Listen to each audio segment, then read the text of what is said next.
Assalamualaikum warahmatullahi wabarakatuh. Perkenalkan, nama saya Lutfi Adapraina. NPM saya 1009091230049. Eh, saya berasal dari Fakultas Ekonomi dan Bisnis, program studi akuntansi.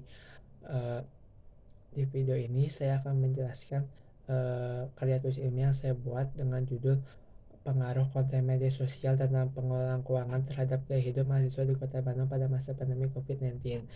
Tujuan saya membuat video ini yaitu untuk memenuhi tugas akhir mata kuliah Bahasa Indonesia dari dosen pengampu Ibu Ririn Srikuntarini. Eh, pada bab pertama, pada bab pertama karya tulis ilmiah yang saya buat terdapat latar belakang, eh, rumusan masalah, eh, rumusan masalah, mm, eh, eh, rumusan masalah, tujuan penelitian, dan manfaat penelitian. Pertama, saya akan menjelaskan terlebih dahulu latar belakang karya tulis ilmiah yang saya buat. Eh, Pandemi COVID-19 mendorong terjadinya pergeseran gaya hidup masyarakat termasuk mahasiswa. Pembatasan aktivitas tatap muka menyebabkan banyak orang menghabiskan lebih banyak waktu di rumah dan di dunia digital. Hal ini menyebabkan peningkatan penggunaan media sosial termasuk untuk mencari informasi dan hiburan. Media sosial menjadi platform yang mudah diakses oleh mahasiswa untuk mendapatkan informasi tentang berbagai hal termasuk pengelolaan keuangan. Banyak influencer dari konten dan konten kreator yang membagikan tips dan trik mengelola keuangan di media sosial. Konten media sosial tentang pengelola keuangan memiliki potensi untuk memengaruhi gaya hidup mahasiswa. Konten yang positif dan informatif dapat membantu mahasiswa dalam meningkatkan literasi keuangan, membuat keputusan keuangan yang lebih bijak dan mengelola keuangan lebih baik. Namun, konten media sosial yang tidak akurat atau menyesatkan dapat berdampak negatif pada gaya hidup mahasiswa. Hal ini dapat mendorong mahasiswa untuk melakukan gaya hidup konsumtif, boros, dan terjebak dalam utang. Kota Bandung itu sendiri merupakan salah satu kota dengan populasi mahasiswa terbesar di Indonesia. Ribuan mahasiswa dari berbagai daerah di Indonesia datang ke Bandung untuk menempuh pendidikan mahasiswa di Bandung. Memiliki karakteristik yang beragam termasuk latar belakang ekonomi, gaya hidup, dan tingkat literasi keuangan. Hal ini penting untuk dipertimbangkan dalam penelitian tentang pengaruh konten media sosial terhadap gaya hidup mahasiswa Kota Bandung. Dalam penelitian Reddy dan Priyadarsini 2023 yang mengkaji penggunaan pohon keputusan dan membuat keputusan finansial berdasarkan postingan media sosial dapat membandingkan akurasi prediksi dalam metode Kinnear-Snickboard memberikan kontribusi penting dalam memahami bagaimana alat analisis data dapat meningkatkan akurasi prediksi pengambilan keputusan finansial berdasarkan informasi dari media sosial. Uh, Memahami persepsi kegunaan media sosial dalam mengambil keputusan finansial di kalangan individu dan kelompok berdasarkan kesamaan demografis dan parameter sosial. Hasilnya menunjukkan perbedaan signifikan berdasarkan generasi dan pekerjaan dalam persepsi kegunaan media sosial untuk mengambil keputusan finansial, sementara faktor lain seperti latar belakang pendidikan dan lokasi geografis tidak menunjukkan perbedaan yang signifikan. Temuan ini memberikan wawasan baru tentang bagaimana media sosial dipandang berguna dalam konteks keuangan yang dapat dimanfaatkan oleh penyedia layanan finansial dan platform media sosial untuk merancang strategi pemasaran yang inovatif. Media sosial memiliki potensi yang besar untuk membantu mahasiswa dalam mengelola keuangan mereka. Platform seperti Instagram, YouTube, dan TikTok menyajikan berbagai konten edukasi dan informasi keuangan tentang keuangan seperti tips menabung, berinvestasi, dan mengatur anggaran. Konten-konten ini dapat membantu mahasiswa untuk membuat keputusan keuangan yang lebih bijak dan meningkatkan literasi keuangan mereka. Namun, tidak semua konten media sosial tentang keuangan justru berkonten akurat. Konten yang menyesatkan dan tidak bertanggung jawab eh, seringkali ada pada konten-konten tersebut. Oleh karena itu, pentingnya untuk meneliti dan memahami pengaruh konten media sosial terhadap gaya hidup mahasiswa dalam mengelola keuangan mereka. Melalui pendekatan kualitatif, penelitian ini berusaha membangun pemahaman yang komprehensif tentang dinamika interaksi antar individu dengan informasi keuangan media sosial serta dampak terhadap keputusan finansial yang diambil. Peneliti berkeinginan untuk memberikan model konseptual yang menjelaskan hubungan tersebut serta harapan dapat memberikan kontribusi bagi teori perilaku finansial serta praktik di sektor keuangan. Selanjutnya saya akan menjelaskan tentang rumusan masalah. Rumusan pertama yaitu bagaimana pengaruh konten media sosial tentang pengelolaan keuangan terhadap kehidupan mahasiswa di Kota Bandung pada masa pandemi COVID-19. Rumusan kedua yaitu bagaimana mahasiswa di Kota Bandung menilai kualitas dan kredibilitas konten media sosial tentang pengelolaan keuangan. Dan rumusan yang ketiga yaitu jenis konten media sosial apa yang paling banyak diikuti oleh mahasiswa di Kota Bandung terkait pengelolaan keuangan. Tujuan penelitian. Tujuan saya tujuan penelitian yang saya karya tulis yang saya buat yaitu ada 5. Tujuan pertama yaitu mengidentifikasi jenis-jenis konten media sosial tentang pengelolaan keuangan yang diikuti oleh mahasiswa di Kota Bandung pada masa pandemi COVID-19 ini. Tujuan yang kedua yaitu menganalisis tingkat pemahaman mahasiswa di Kota Bandung tentang pengelolaan keuangan berdasarkan konten media sosial yang mereka ikuti. Tujuan yang ketiga yaitu menganalisis pengaruh konten media sosial tentang pengelolaan keuangan terhadap pola pengelolaan mahasiswa di Kota Bandung pada masa pandemi COVID-19. Tujuan yang keempat yaitu menganalisis pengaruh konten media sosial tentang pengelolaan keuangan terhadap kebiasaan menabung mahasiswa di Kota Bandung pada masa pandemi COVID-19. Tujuan kelima yaitu memberikan rekomendasi untuk meningkatkan efektivitas konten media sosial tentang pengelolaan keuangan dalam membantu mahasiswa di Kota Bandung dalam mengelola keuangan mereka dengan lebih baik pada masa pandemi COVID-19. Tujuan-tujuan yang saya sebutkan tadi itu adalah tujuan saya tujuan dari karya tulis ilmiah saya akan tujuan karya tulis ilmiah saya. Selanjutnya ada manfaat penelitian. Uh, Manfaat penelitian ini mungkin bisa berpengaruh kepada orang yang akan membaca, memberikan manfaat kepada orang yang akan membaca karya tulis ilmiah yang saya buat ini. Manfaat pertama yaitu memberikan informasi tentang pengaruh konten media sosial tentang pengelolaan keuangan terhadap gaya hidup mahasiswa di Kota Bandung pada masa pandemi COVID-19. Yang kedua yaitu membantu mahasiswa di Kota Bandung dan memahami pentingnya pengelolaan keuangan yang baik terutama pada masa pandemi COVID-19. Manfaat yang ketiga yaitu memberikan masukan konten media sosial dan jenis konten lebih efektif dan membantu mahasiswa dalam mengelola keuangan mereka. Yang manfaat keempat yaitu membantu pihak universitas dalam mengembangkan program edukasi keuangan yang lebih tepat sasaran bagi mahasiswanya. Selanjutnya saya akan menjelaskan bab kedua tersendiri. Itu berisi landasan teori sendiri yaitu untuk definisi-definisi yang dari judul yang saya buat. Landasan teori pertama yaitu definisi dari konten media sosial. Sebentar. Definisi konten media sosial. Konten media sosial adalah informasi yang disediakan oleh platform media jaring sosial seperti YouTube, Instagram, Facebook, dan lain-lain. Menurut ahli yaitu menurut KBBI, konten media sosial adalah informasi yang tersedia melalui media atau produk elektronik. Menurut Huang 2020, konten media sosial adalah informasi serta hiburan yang disajikan pada sebuah platform media jaring sosial seperti YouTube, Instagram, Facebook, dan sebagainya yang dibuat oleh seseorang atau individu, sebuah perusahaan dan organisasi.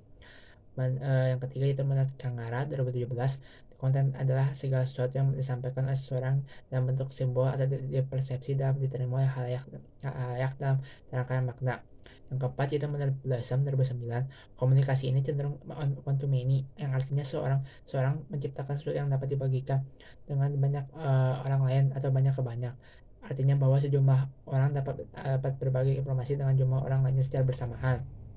Yang kelima, menurut Indriani dan Suli pada 2020, konten media sosial memiliki beberapa indikator yaitu adanya konten yang menarik, menghibur, informasi yang menarik dan menghibur, interaksi antara konsumen dengan penjual, interaksi antara konsumen dengan konsumen lain, kemudian untuk mencarian informasi produk dan kemudian untuk mengonsumsi, kemudian untuk mengomunikasikan informasi pada publik.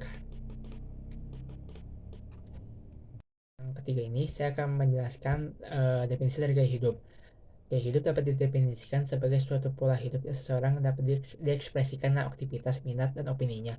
Gaya hidup mencakup cara, tata kebiasaan, pilihan, serta objek-objek yang mendukungnya, serta berinteraksi dengan lingkungan sekitar. Dan beberapa definisi gaya hidup juga diartikan sebagai bagaimana orang menghabiskan waktu dan uangnya, serta bagaimana mereka membanyakan uang, mana menghasilkan waktunya. Dan beberapa definisi gaya hidup juga diartikan sebagai bagaimana orang orang menghabiskan waktu dan uangnya, serta bagaimana mereka membelanjakan uangnya dan mengalokasikan waktunya. Dari beberapa definisi di atas, maka dapat disimpulkan bahwa gaya hidup lebih menggambarkan bagaimana perilaku seseorang, yaitu bagaimana ia hidup menggunakan uangnya dan memanfaatkannya waktu yang dimilikinya. Gaya hidup konsumen dapat berubah, akan tetapi perubahan itu bukan disebabkan oleh berubahnya kebutuhan pada umumnya. Kebutuhan tetap seumur hidup setelah sebelumnya dibentuk semasa kecil. Perubahan itu terjadi pada nilai-nilai yang dianut konsumen dapat berubah akibat pengaruh lingkungan. Setelah saya menjelaskan dari definisi konten media sosial, saya akan menjelaskan definisi kalimat lain yaitu kalimat pengelolaan keuangan. Pengelolaan keuangan adalah proses pengelolaan sumber daya keuangan perusahaan secara efektif dan efisien guna mendukung pertumbuhan dan kelangsungan bisnis. Pengelolaan keuangan melibatkan perencanaan, pengendalian, perorganisasian, dan pengarahan seluruh aktivitas yang berkaitan dengan aspek keuangan perusahaan. Manajemen keuangan perusahaan sangat penting karena perusahaan dapat memperoleh data untuk membuat visi, menentukan keputusan investasi, serta memiliki wawasan berinvestasi, mengontrol likuiditas, dan lainnya. Pengelolaan keuangan menurut ahli adalah kegiatan yang dilakukan oleh seseorang dipimpin dalam menggerakkan para pejabat yang bertugas dalam bidang keuangan untuk menggunakan fungsi-fungsi manajemen seperti perencanaan, pencatatan, pengeluaran, serta pertanggungjawaban. Pengelolaan keuangan adalah suatu rangkaian kegiatan yang tersusun secara sistematis yang terdiri dari perencanaan, pelaksanaan, pelaporan, pertanggungjawaban, serta pengawasan terhadap keuangan daerah yang berfokus pada kepentingan publik. Menurut beberapa ahli, pengelolaan keuangan memiliki beberapa definisi dan cakupannya yang cukup luas. Selanjutnya saya akan menjelaskan tentang pandemi. Definisi pandemi, mungkin pandemi itu adalah kalimat yang sering terlintas pada saat COVID-19 kemarin. Saya akan menjelaskan apa itu definisi dari pandemi. Pandemi sendiri adalah epidemi penyakit yang menyebar wilayah luas meliputi beberapa benua atau seluruh dunia. Penyakit endemik yang meluas dengan jumlah orang yang terinfeksi stabil bukan merupakan pandemi. Pandemi adalah epidemi yang terjadi pada skala yang melintas batas internasional. Biasanya memengaruhi sejumlah besar orang. Suatu penyakit atau kondisi bukanlah pandemi hanya karena tersebar luas atau membunuh banyak orang. Penyakit atau kondisi tersebut juga menular. Pandemi juga berasal dari bahasa Yunani pan yang artinya semua, dan demos berarti rakyat. Secara umum, pandemi diartikan sebagai wabah penyakit yang menyebar luas di berbagai wilayah seperti beberapa benua atau seluruh dunia. Itu adalah definisi pandemi. Sama menjelaskan pandemi, saya akan menjelaskan juga definisi dari pengaruh. Pengaruh sendiri dalam bahasa Indonesia yaitu daya atau yang timbul dari sesuatu orang atau benda yang ikut membentuk watak, kepercayaan, atau perbuatan seseorang. Kata ini dapat berarti adanya pengaruh yang berupa kekuasaan, kekuatan, atau akibat yang timbul dari sesuatu yang dimiliki dampak pada perilaku, kepercayaan, atau perbuatan seseorang. Menurut Kamus Besar Bahasa Indonesia edisi kedua, pengaruh ada daya ruang atau timbul dari sesuatu orang atau benda ikut membentuk watak, kepercayaan, dan pembuatan seseorang.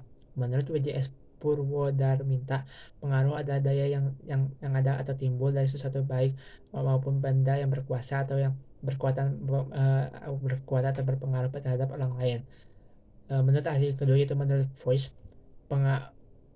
pengaruh sosial ketika individu mengeluarkan ide atau gagasan atau opini yang dapat mempengaruhi anggota lain. Individu yang bersifat pasif cenderung mudah dipengaruhi dibanding dengan individu yang bersifat aktif. Selanjutnya menurut ahli yang lain, yaitu menurut Noto Atmojo, pengaruh dapat berupa kekuatan yang berasal dari suatu sumber dapat berupa yang atau suatu benda sehingga dapat membuat sesuatu yang dipengaruhi dapat melakukan atau dapat berubah sesuai keinginan. Sesuai keinginan yang memengaruhi. Dalam beberapa definisi, pengaruh diartikan sebagai suatu kekuatan yang berasal dari suatu sumber dapat berupa orang atau suatu benda yang dapat memengaruhi perilaku, kepercayaan, atau perbuatan seseorang. Selanjutnya Saya akan menjelaskan definisi dari mahasiswa. Mahasiswa sendiri yaitu adalah sebutan bagi orang yang sedang menempuh pendidikan tinggi di sebuah perguruan tinggi yang terdiri dari universitas, institut, sekolah tinggi, politeknik, akademi, dan akademi komunitas. Mahasiswa dapat peserta didik pada jenjang pendidikan tinggi serta menuntaskan pendidikan tingkat dasar atau SD, menengah atau SMP, dan atas SMA atau sederajat. Terlebih dahulu, secara umum mahasiswa didefinisikan sebagai individu yang menempuh pendidikan tinggi di perguruan tinggi, memiliki kemampuan yang dapat kesempatan untuk belajar di perguruan tinggi, memiliki tanggung jawab dan moral dan sosial, memiliki hak dan kewajiban untuk mengikuti proses belajar mengajar di perguruan tinggi serta uh, diharapkan menjadi calon intelektual. Selanjutnya, saya akan menjelaskan tentang definisi dari kajian Islam. Kajian Islam adalah ilmu yang mempelajari hal-hal yang terkait dengan agama Islam. Ilmu ini disebut dengan studi Islam. Kajian Islam melibatkan disiplin ilmu lain termasuk filsafat, sejarah, dan kebudayaan. Tujuan kajian Islam adalah untuk memberikan pemahaman mendalam mengenai ajaran agama Islam agar muslim dapat melaksanakan dan mengamalkan dengan benar. Eh, bagi kalangan non-muslim, kajian Islam dapat memiliki tujuan yang membagi seluruh blok agama dan praktik-praktik agama yang berlaku di kalangan umat Islam. Selanjutnya, saya akan menjelaskan universitas asal saya yaitu Unisba. Unisba sendiri adalah kepanjangan dari Universitas Islam Bandung, merupakan salah satu perguruan tinggi swasta tertua dan prestisius di Indonesia. Perguruan tinggi swasta ini terletak di Jalan Taman Sari, Bandung, Bandung Wetan, Bandung. Universitas Bandung bernapaskan Islam dan melahirkan intelektual Muslim lahir atas gagasan untuk umat Islam dan tuntutan masyarakat Jawa Barat, menunjukkan mujahid, pejuang, mujtahid atau peneliti, dan mujadid atau pembaharu dalam suatu masyarakat yang Islami. Menjadi tujuan pendidikan Universitas Islam Bandung secara Unisba dan jumlah tokoh umat Islam Jawa Barat yang bersama beberapa ulama yang menjadi anggota konstitut pada tahun 1957. Bergagas kaderisasi pemimpin umat Islam fakih dan fidin di masa yang akan datang.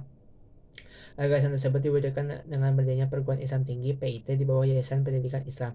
Hal tersebut tercantum di Akta Notaris Liquidno tahun nomor 42 tanggal 15 November 1958. Beberapa nama pendiri yang tercantum pada Akta Notaris Liquidno yaitu Profesor Syabri Sumadja, Dr. Haji Hasan Busori, Dr. Anas Ahmad Sadali, Oja Samantri, R. Kosasi, R. Sabri Ganda Negara, dan Dadang Hermawan. Kemudian Yayasan Pendidikan Islam berubah menjadi Akta Notaris Dadang Abdul Haris Kosiden dan Sarjana Hukum SH pada tahun 2007. Jadi Yayasan Universitas Islam Bandung atau Yayasan Unisba.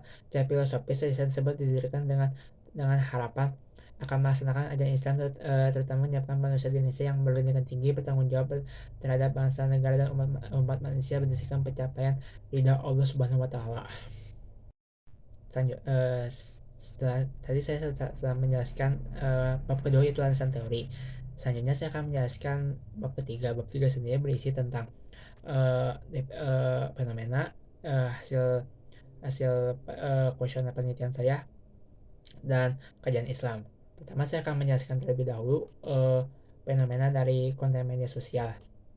Bentar.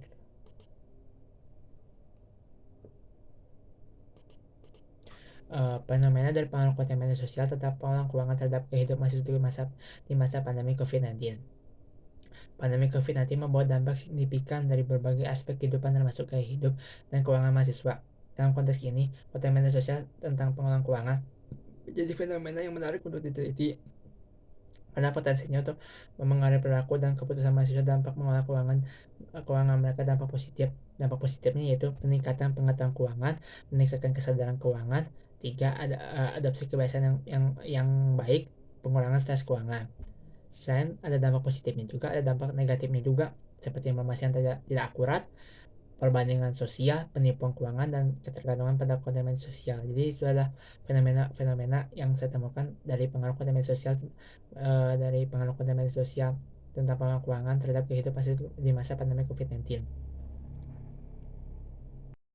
Oke, selanjutnya saya akan memaparkan hasil penelitian yang saya buat yang berupa kuesioner. Saya sudah menyebarkan kuesioner saya ke beberapa rekan saya dan sudah mencapai 100 koresponden yang dibutuhkan 100 koresponden yang dibutuhkan untuk Untuk kritisisme saya. Yang pertama itu seberapa sering Anda mengakses konten media sosial tentang pengelolaan keuangan sama pandemi COVID-19 ini. Eh, dari 100 responden itu paling banyak orang mengisi tidak pernah mengisi eh, jarang. Jadi 41 orang mengisi orang jarang, dan yang kedua adalah sekali seminggu itu sekitar 23 orang. Ini mungkin dapat saya disimpulkan bahwa koresponden saya itu mungkin kurang berminat, minatnya masih kurang terhadap konten-konten tentang pengelolaan konten, tentang konten pengelolaan keuangan. Ya, dibuktikan dari 41 orang itu jarang, dan 41 orang itu jarang dibanding dengan, dan hanya 14 orang yang mengisi uh, setiap hari. Pertanyaan kedua yaitu jenis konten media sosial tentang pengelolaan keuangan apa yang paling Anda sering lihat. Dari responden saya, sebanyak 61 orang uh, suka melihat jenis konten seperti video. Jadi bisa, dan sisanya artikel berjumlah 22 responden, podcast 15 responden, dan jarang melihat 2 responden. Mungkin konten video mungkin dapat banyak banyak diminati oleh oleh mahasiswa di Kota Bandung dalam dalam melihat video, melihat konten-konten jenis konten pengelolaan keuangan tersebut.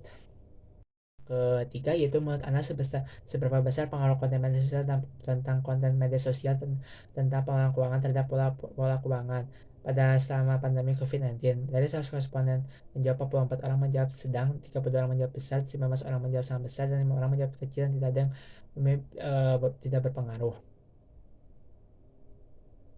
Jadi pengaruhnya juga lumayan, pengaruhnya lumayan cukup, uh, masih tidak bertinggi karena 40 orang menjawabnya sedang, dan hanya 32 orang menjawab besar, dan 19 orang menjawab sangat besar. Jadi mungkin masih masih kurang, mungkin menurut mereka masih kurang konten media sosial. Selanjutnya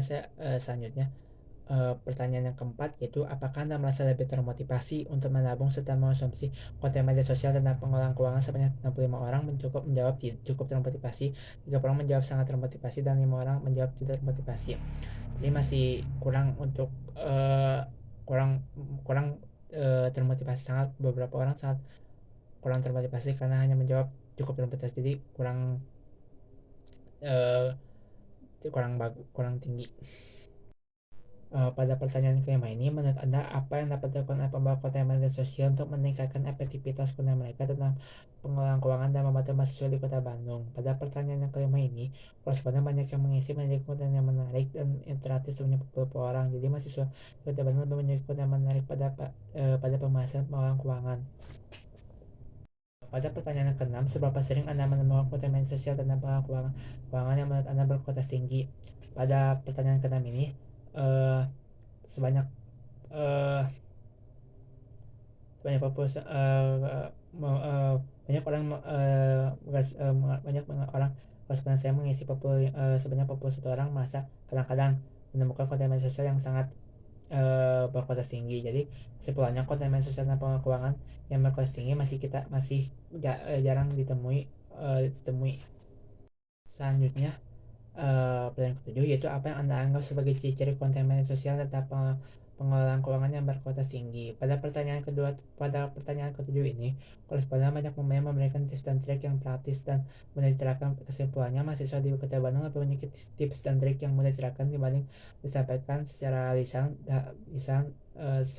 oleh beberapa ahli.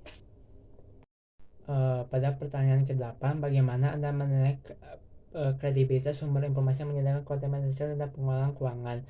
Pada pertanyaan ke-8 ini, sebanyak 77 orang memiliki cukup kredibel, sisanya sangat kredibel, 20 orang kurang kredibel, 3 orang. Kesimpulannya, konten media sosial tentang pengelolaan keuangan kredibilitasnya masih kurang maksimal karena dengan dibuktikannya 77 orang memiliki cukup kredibel, dan hanya 20 orang yang uh, hanya 20 orang yang hanya menjawab sangat kredibel. Pada pertanyaan ke-9, apakah Anda pernah mengalami kekecewaan atau merasa dirugikan karena informasi yang Anda dapatkan dari konten media sosial tentang pengelolaan keuangan? Sebanyak 55 orang memilih ya. Kadang-kadang, sisanya sering 9 orang, 30 orang tidak pernah. Seperti yang sudah disebutkan pada nomor sebelumnya, konten media sosial tentang pengelolaan keuangan masih belum maksimal, dan dibuktikannya masih banyak orang yang masih merasa kecewa terhadap konten pengelolaan keuangan di media sosial. Pada pertanyaan yang ke-10, saran apa yang Anda miliki untuk meningkatkan kualitas dan kredibilitas konten media sosial tentang pengelolaan keuangan yang ditujukan kepada mahasiswa di Kota Bandung? Pada pertanyaan ini merata. Paling banyak adalah menyatakan referensi dan sumber informasi yang jelas sebanyak 32 orang. Saran di atas mungkin hal yang paling bagus untuk diserahkan untuk konten-konten tentang pengelolaan keuangan. Pertanyaan ke-11, seberapa sering Anda menggunakan media sosial? Sebanyak 86 orang mengisi setiap hari. Eh, Dia merupakan eh, hal yang tidak menyenangkan karena pada saat ini orang-orang setiap hari, setiap waktu, setiap saat menggunakan media sosial. Pada pertanyaan ke-12, jenis media sosial apa yang paling sering Anda gunakan untuk mencari informasi tentang pengelolaan keuangan? Mayoritas koresponden saya memilih Instagram dibanding media-media sosial lainnya. Saya mencantumkan uh, media sosial lainnya seperti TikTok, X, X, Facebook, YouTube, tapi uh, mayoritas orang-orang koresponden saya memilih Instagram. Mungkin alasan mereka memilih Instagram lebih terkenal daripada konten media sosial tersebut, karena emang uh, Instagram mungkin penggunanya lumayan banyak dibanding dengan platform-platform aplikasi lainnya. Yang ke-13, menurut Anda jenis konten media sosial apa yang paling informatif dan bermanfaat untuk mempelajari tentang pengelolaan keuangan? Mayoritas koresponden memilih tips and trik. Mana mungkin tips and trik lebih mudah dalam mempelajari pengelolaan keuangan dan mungkin lebih mudah diterapkan pada kehidupan sehari-hari. Tips dan trik dibanding uh, dibanding dengan uh, jenis konten-konten yang lain. Pertanyaan pertanyaan ke-14, apakah Anda mengikuti akun sosial media yang khusus membahas tentang pengelolaan keuangan? Sebanyak 66 orang koresponden menjawab tidak, sedangkan sisanya menjawab iya. Mungkin ini kesimpulannya karena mahasiswa Kota Bandung masih kurang jenis-jenis konten seperti itu. Yang dibuktikan adalah hanya 34 orang mengisi untuk iya dan sisanya mengisi tidak. Pada pertanyaan yang ke-15 ini, jika iya, akun media sosial apa yang Anda ikuti? Begini pertanyaan opsional karena uh, koresponden hanya mengisi ya hanya sekitar 34 orang. Dari 34 orang itu mengisi beragam dari influencer yang mereka ikuti. Pada pertanyaan 16 ini yang bersifat yang esai, saya menuliskan pertanyaan, menurut Anda apakah konten media sosial tentang pengelolaan keuangan sangat bermanfaat bagi Anda? Jelaskan jika iya. Secara garis besar koresponden menjawab iya, bermanfaat, karena mungkin koresponden melihat konten-konten seperti ini sangat dibutuhkan karena mungkin sebagai mahasiswa kita perlu uh, mengetahui caranya pengelola keuangan dengan baik dan benar. Pada pertanyaan ke-17 ini, sebagai mahasiswa, apakah keperluan gaya hidup Anda meningkat selama pandemi COVID-19? Mayoritas dari koresponden saya menjawab iya, dan juga ada yang menjawab tidak, tapi kebanyakan menjawab iya. Mungkin meningkat karena pada saat COVID-19 kita memang diam diri di rumah, tapi kita melihat jenis konten media sosial tentang gaya hidup kebiasaan yang mungkin uh, membuat kita tergiur membeli hal-hal tersebut. Pada pertanyaan yang ke-18 ini, yaitu pertanyaan yang terakhir, bagaimana konten media sosial tentang pengelolaan keuangan memengaruhi gaya hidup Anda? Secara garis besar, kebanyakan koresponden menjawab sangat berpengaruh kepada gaya hidup, karena ketika kita setelah melihat konten media sosial, uh, para koresponden saya menjawab untuk berhenti menghabiskan uang untuk hal-hal yang tidak diperlukan dan akan rajin menabung. Setelah saya menjelaskan eh, bab bab 3, saya akhirnya kita mencapai kepada bab terakhir, yaitu eh, yang berisi tentang kesimpulan dan saran. Pertama, saya akan menjelaskan dulu kesimpulan dari karya tulis yang saya buat, yaitu memberikan wawasan yang berharga tentang bagaimana media sosial dapat memengaruhi perilaku keuangan generasi muda. Temuan penelitian ini dapat membantu mahasiswa, edukator, dan pembuat kebijakan dan mengembangkan strategi yang efektif untuk mempromosikan literasi keuangan dan pengelolaan keuangan yang bertanggung jawab di kalangan mahasiswa, terutama di masa pandemi yang penuh tantangan ini. Konten media sosial dapat memiliki pengaruh positif dan negatif terhadap gaya hidup mahasiswa. Dalam mengelola keuangan, konten media sosial dapat mempromosikan kehidupan hemat dan bertanggung jawab, dapat membantu mahasiswa dalam mengelola keuangan mereka dengan lebih baik. Konten media sosial yang mempromosikan hidup konsumtif dan materialistik dapat mendorong mahasiswa untuk berbelanja berlebihan dan membuat keputusan keuangan yang tidak bijaksana. Literasi keuangan, latar belakang sosial ekonomi, dan kepribadian dapat memoderasi pengaruh konten media sosial terhadap gaya hidup mahasiswa. Mahasiswa perlu menggunakan strategi yang tepat untuk memanfaatkan konten media sosial secara positif dalam mengelola keuangan yang mereka di masa pandemi. Selanjutnya ada saran. Saran pertama itu meningkatkan literasi keuangan. Mahasiswa perlu dibekali dengan pengetahuan pemahaman yang baik tentang pengelolaan keuangan, termasuk cara menabung, berinvestasi, mengelola utang. Hal ini dapat dilakukan melalui edukasi keuangan di kampus, seminar, workshop, atau melalui platform online. Yang kedua itu memanfaatkan konten media sosial secara positif. Mahasiswa perlu selektif dalam memilih konten media sosial yang mereka konsumsi. Pilihlah konten yang memberikan edukasi dan motivasi tentang pengelolaan keuangan yang bijak. Hindari konten yang mempromosikan gaya hidup konsumtif dan materialistik. Yang ketiga itu menyusun rencana keuangan. Mahasiswa perlu membuat rencana keuangan yang sesuai dengan kondisi keuangan mereka. Rencana ini harus memuat tujuan keuangan strategi untuk mencapai tujuan dan anggaran bulanan. Dan yang keempat itu menerapkan gaya hidup hemat. Mahasiswa perlu menerapkan gaya hidup hemat dan dengan menghindari pemborosan dan pengeluaran yang tidak perlu. Hal ini dapat dilakukan dengan membawa bekal makanan pada saat kita ke kampus. Dan uh,